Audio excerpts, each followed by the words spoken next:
नमस्कार मंडळी, मी आहे दीपाली आणि माझ्या चॅनलवर तुमचे स्वागत आहे. मी कथा घेऊन येत आहे, नकळत सारे घडले, भाग 3. सकाळ झाली होती. खूप मस्त प्रसन्न वातावरण होतं. तिला वाटलं, आता आपला भार यांच्यावर राहणार नाही. मी ऑफिसला जाणार म्हणून तिला खूप आनंद झाला होता. आवरून आली तोपर्यंत मालती आल्या. अजय पण आला होता. डायनिंग टेबलवर बसला. रामू काकांनी हाक मारली, "नाश्ता आणा." सगळे आले, नाश्ता करू लागले. मालती बोलल्या, "मला सगळ्यांशी बोलायचं आहे." अजय म्हणाला, "लवकर, मला जायचं आहे. अनन्या येतेस ना माझ्यासोबत? चल." मालती, "अजय, आधी माझं काय म्हणणं आहे ते ऐकून जा." तो काही बोलला नाही. "मी आडेवेळे घेणार नाही. सगळं मुद्द्यावर येते. अजय आणि अनन्या, तुम्ही लग्न करा. खूप दिवसांपासून माझ्या मनात आहे. आदूला आई म्हणून ती आवडते. अनन्या तिला खूप चांगलं सांभाळते. मी बघते आहे." अजयचा झटकाच बसला. तो प्रेम करत होता, पण लग्नाचा विचार त्याच्या मनात आला नव्हता. अनन्या तर काहीच समजत नव्हतं. ती फक्त मालतीकडे बघत होती. त्यांना दोघांना असं कन्फ्युज झालेलं पाहून मालती म्हणाल्या, "मी 2 दिवस देते. तुमचं मत सांगा." अजय, "मला वाटतं की तू आदूचा विचार कर. तिला आईची गरज आहे." अनन्या, "मला तू मुलगीसारखीच आहे म्हणून तुला माझ्या घरातच ठेवायचं आहे म्हणून मी हा विचार केला आहे. आदू पण खूप आनंदी राहते. तिच्यासाठी सगळं." सगळे आपल्या आपल्या रूम मध्ये गेले. अजय रूम मध्ये आला. त्याने आज सगळ्या मीटिंग कॅन्सल केल्या. त्याला आज ऑफिसला जावंसच वाटत नव्हतं. वेड्यासारखा नाचत होता. "आय लव्ह यू आई." माझं मन ओळखलं. त्याला खूप आनंद झाला होता. अनन्या हो बोलेल. तिला खूप प्रेम करायचं आहे. तिला आनंदी ठेवायचं आहे. तिचं काय दुःख आहे ते मला जाणून घ्यायचं आहे. अनन्या विचार करत होती. यांना माझा भूतकाळ माहिती नाही. लग्न कसं काय हो बोलू, पण आदू तिच्याशिवाय कसं राहील? मी नाही राहू शकत तिच्याशिवाय. मला तिचा लळा लागला आहे. किती प्रेमाने आई हाक मारते ती. अनन्या थोडी भावूक झाली. तिच्या डोळ्यात पाणी आलं. मला अजयला माझा भूतकाळ सांगावंच लागेल. अजयला माझा भूतकाळ सांगायला लागेल. मला लग्न करायचं काही प्रॉब्लेम नाही. अजयच ठरवतील. त्यांना सांगून बघते. अनन्या अजयच्या रूमकडे जायला निघाली. अजय रोमॅन्टिक गाणी ऐकत होता. दरवाजावर नॉक झालं. त्याचा आवाज आला. आता कोण आलं? त्याने दरवाजा उघडला. "अनन्या?" तो फक्त एवढंच बोलला. म्युझिक बंद केलं. "ये ना. काही बोलायचं आहे का?" ती काही बोलली नाही. अजय तिच्याकडे बघत होता. त्याला वाटलं तिला जवळ घेऊन तिच्या गालावर किस करावं, मिठीत घ्यावं, पण त्याने त्याचा भावना आवरल्या. "ये ना. काय बोलायचे आहे? बिनधास्त बोल. मला एक मित्र समज. मला तुम्हाला माझा भूतकाळ सांगायचा आहे. त्याशिवाय आपण पुढे जाणं मला नाही पटणार." अजय म्हणाला, "हे बघ, मला तुझा भूतकाळ काही देणं घेणं नाहीये. आदू खुश आहे. तिला आईची गरज आहे. आई सांभाळते, पण आई लागते मुलांना. आदूला आता तुझी सवय झाली आहे. मनापासून तुला आई म्हणते. ते मला समजत आहे, पण माझं मन मानत नाहीये. मला तुम्हाला सांगावंच लागेल. कारण तुम्ही माझ्याकडून कोणत्याही अपेक्षा ठेवायला नको, कारण मला माहिती नाही, मी आई होऊ शकत की नाही." ती रडायला लागली. आता अजयला समजत नव्हतं काय करावे. घ्यावं तिला जवळ, असं रडताना मी नाही बघू शकत. त्याने तिला मिठीत घेतलं. ती अजून रडतच होती. तो तिला शांत करत होता. खूप प्रेमाने तिच्या पाठीवर हात फिरवत होता. तिला त्याच्या मिठीत सेफ वाटत होतं. ती थोडी सावरली. त्याच्या बाजूला झाली. "सॉरी." ती म्हणाली. "बरं, सांग, मी ऐकेल. तुझं मन हलकं होईल. माझं लग्न झालं आहे."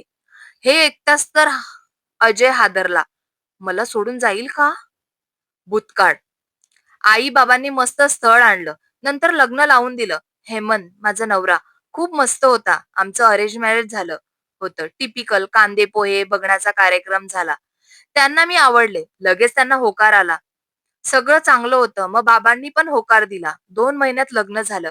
1 वर्ष मस्त गेलं. ते गुलाबी दिवस, फिरणं, लाँग ड्राईव्ह, रात्रीचं फिरणं खूप मस्त चालू होतं. पण नंतर घरामध्ये बाळ हवं, बाळ हवं असं चालू झालं.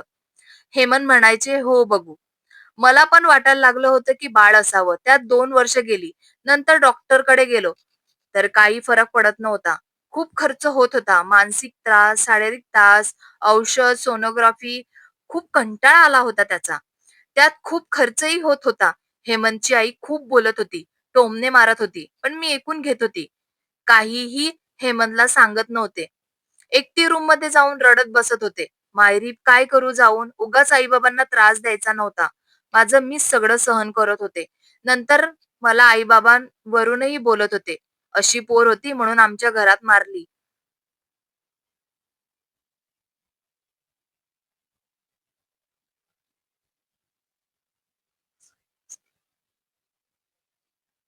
खूप रड खूप रडले त्या दिवशी. तेव्हाच मला फोन आला, "तुझ्या आई-बाबांचा ॲक्सिडेंट झाला." मी पूर्ण घाबरले होते. काय करू काहीच समजत नव्हते. हेमंत ऑफिसला गेले होते. त्यांना फोन केला ते लगेच आले. आम्ही पुण्यात गेलो. तोपर्यंत आई-बाबा वारले होते. त्यांना हॉस्पिटलमध्ये घरी आणलं. त्यांचे सगळं कार्य मी आवरलं. नातेवाईक सगळे गेले. मला ते घर सोडायचं नव्हतं. मी एकटी कशी राहू म्हणून हेमंत आणि मी परत घरी आलो. 4-5 दिवस असेच गेले. हेमंत मला खूप प्रेमाने बघत होते. मी म्हणाले, "काय कसं का बघता आहात?" "काही नाही गं," असंच. ते म्हणाले आणि खूप प्रेमाने मला मिठीत घेतलं. असं वाटत होतं काहीतरी घडणार आहे. हेमंतलाही अनन्याला सोडावसं वाटत नव्हतं. त्याने तिच्या कपाटावर होठ ठेवले. त्याच्या डोळ्यात पाणी आलं. त्याने ते लगेच पुसलं. हेमंत म्हणाले, "मला अमेरिकेला जावं लागेल 1 महिन्यासाठी. ऑफिसचं काम आहे. बॉसने मला पाठवायचं ठरवलं आहे." अनन्याला खूप भीती वाटली. हेमंत जाणार, माझं कसं होईल? मनात विचार करत होती. हेमंत, मला पण यायचं आहे. मी एकटी नाही राहणार. अगं नवीन शहर कुठे नेऊ? आम्ही सगळे माणसं आहोत तिथं. आणि आधी मला जाऊ दे, मग तुला तिकीट पाठवेल. तोपर्यंत राहा इथं. आता इलाज नव्हता म्हणून अनन्या हो म्हणाली. त्याने बॅग भरली आणि झोपून गेला. ती पण झोपली. सकाळी तो निघून गेला. नंतर हेमंतची आई खूप त्रास देत होती. अनन्याला वाटत होतं निघून जावं, पण हेमंतसाठी राहत होती. हेमंतचा फक्त पोहोचल्याचा फोन आला. त्यानंतर त्याचा एकही फोन आला नाही. तिला घराबाहेर काढलं, बॅग भरून आणली आणि फेकून दिली. "निघ माझ्या घरातून." हेमंतला खूप वेळ कॉल केला, पण लागतच नव्हता. काही पर्याय नव्हता. म्हणून मी निघून आले. वर्तमान. त्यानंतर तुम्हाला सगळं माहितीच आहे. अनन्याचे अश्रू थांबत नव्हते. ती खूप रडत होती. अजयने तिला मिठीत घेतलं. तिच्या कपाळावर ओठ ठेवले. ती काहीच बोलली नाही. अजयच्या रूम मधून बाहेर गेली. अजयच्या रूम मधून निघताना मालतीने तिला पाहिलं. ती रडत-रडत का गेली? त्या विचार करत होत्या. अजय काय बोलला असेल? राग आला असेल का? तिला काहीच तिला काही बोलला तर नाही ना? अजय पण विचार करत होता. सहन केलं आहे तिने खरंच. कसे लोक असतात ना? बाळाचं काय दत्तकही घेता येतं. अनाथ मुलांना जीव लावता येतो. किती पर्याय आहेत. सायन्स किती पुढं गेलं आहे. त्याची मदत घेता आली असती. बघतोय आदूला किती जीव लावते. तिला कधीच रागवत नाही. खूप प्रेमाने समजवते. किती प्रेम करते. जणू तिचीच मुलगी आहे. खरंच या जगात कसे लोक असतात ना? कशाला आपल्या हाडामासाचं मूल पाहिजे? किती मुलं आहेत ज्यांना आई-वडिलांचं प्रेम मिळत नाही.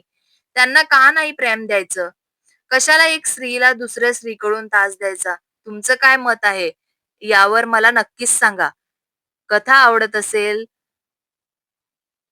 तर लाईक करा, कमेंट करा. पुढील भाग ऐकायचा असेल तर सबस्क्राईब करा. मला सपोर्ट करा. धन्यवाद.